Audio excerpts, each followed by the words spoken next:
लकल हम्द या अल्लाह, अस्सलातु वस्सलामु अलैका या रसूल अल्लाह, अम्मा बाद।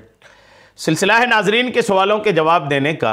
नाजरीन में से एक ने हमारे किसी वीडियो के कमेंट्स में सवाल किया है कि नमाज तहज्जुद में अगर डर जाने की वजह से नमाज तहज्जुद तोड़ दिया तो अब क्या करें।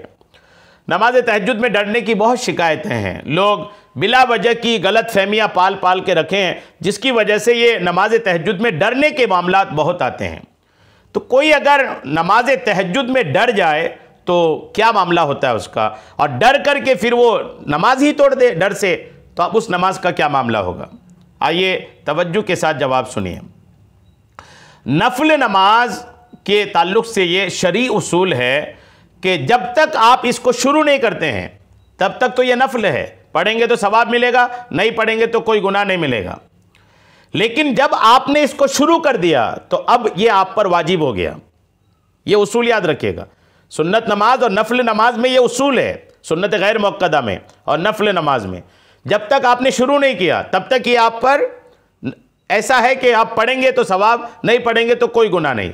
लेकिन एक बार जब आपने शुरू कर लिया तो अब आप पर वाजिब है कि इसको पूरा करें।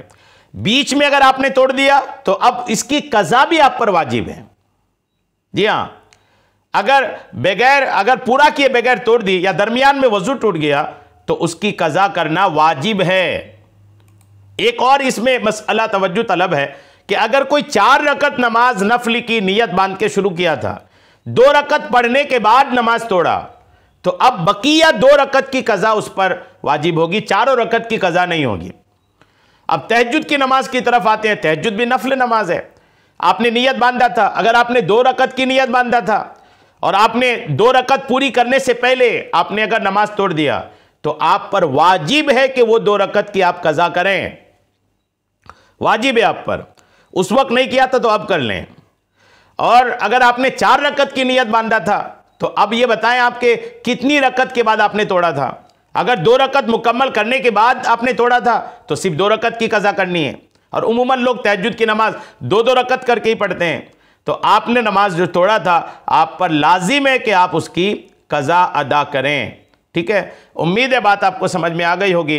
अल्लाह करीम हम सबको शरीअत के तमाम मसाइल सीखने, समझने और उस पर अमल की तौफीक अता फरमाए। आमीन बेजाहिन नबील अमीन सल्लल्लाहु ताला अलैहि वसल्लम।